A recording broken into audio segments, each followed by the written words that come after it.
So just last week, many people were anticipating a potential Nintendo Direct, hoping something major was on the horizon, but unfortunately, that was not the case. It was a Partners Direct, and there was pretty much nothing much to write home about, and everyone went on with their day.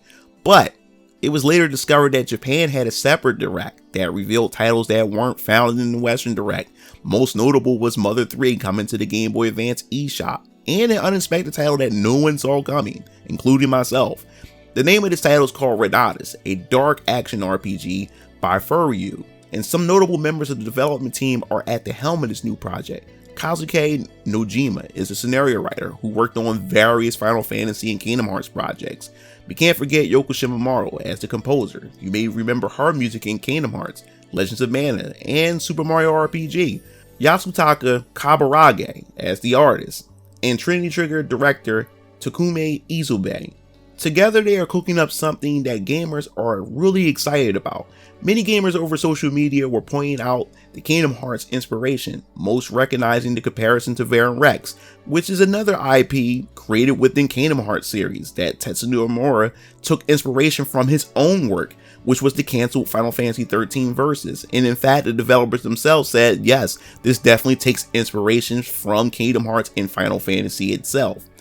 Not much is known about the story, but we were also given a clue as to what to expect from this title.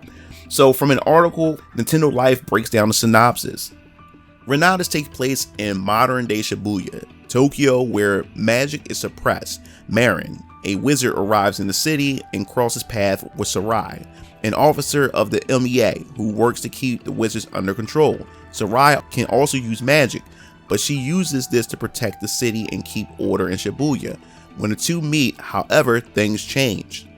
And that's all we have so far as a synopsis, but we also need to look into the combat. The trailer doesn't really show much of the combat. We do get a little bit of details of what's going on.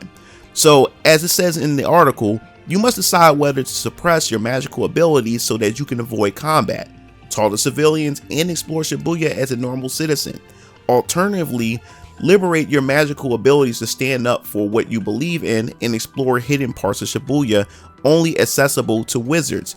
Reynatis aims to painstakingly recreate Shibuya in-game and will include many famous locations such as the Shibuya 109 shopping mall, which I know a lot of fans are definitely going to enjoy that. I mean, Shibuya is a popular location that many gamers recognize, and if you have been to Japan, you will recognize these locations. And to actually replicate these actual locations and I guess you would say highlight landmarks is definitely going to be a treat for those fans. And I also noticed that a player has another character assisting them in battle. So is AI partners confirmed in this game? I mean, I wouldn't be surprised since it is from the developers who worked on Kingdom Hearts itself. And then of course the game will focus on well-timed attacks and strategic maneuvering across the battlefield, similar to what you will find in Kingdom Hearts and other action RPGs. But after the reveal of the trailer, we received an official release date, which is the 25th of July. But that was only the release date for Japan. Since the reveal was exclusive to the Japanese Direct, gamers were left to assume that the game would only be Japanese exclusive. The community began to share their intrigue over this title on Twitter and YouTube, and not too long after that, we got an official announcement that the game will be released here in the West, now that a publisher has stepped in to handle the release. That publisher is none other than NIS America. And I really find this really exciting. It takes me back during the time, was it called Project Rainfall? During a time where Nintendo, with the Nintendo Wii, had 3 JRPGs that everybody really want here to come here to the West, which was Xenoblade Chronicles, Pandora's Tower, and The Last Story, which we finally got because of the fan outcry, the outreach, the petitions that wanted these titles to come here, and the rest has been history. And it appears that that could also have been the case. Not confirming anything, not sure, but from my interpretation of what I see here from the developers themselves of Reynatis had thanked everyone and was excited and appreciated that people outside of Japan was showing excitement for Reynatis. And then suddenly after that, we get the announcement for this game. So maybe fan outcry and intrigue had made them push the button or push forth with this title, since appears to be a new team, and it seemed like this title is more like an experimentation to see how this would work. And I guess they wanted to keep it in Japan to test it out, but I guess because fans are demanding this, I guess it gave them the okay and say, okay, let's do this. Let's bring it over here to the West. And I think that's an interesting story to tell here. And then of course, the game will launch on Nintendo Switch, Steam, PS4, and PS5. And sadly, there was no mentions of an Xbox release. Now, some fans would like to play the game if it releases on that console, but I would say never say never. We would have to wait and see. I think it would be pretty cool to have it appear on the Xbox.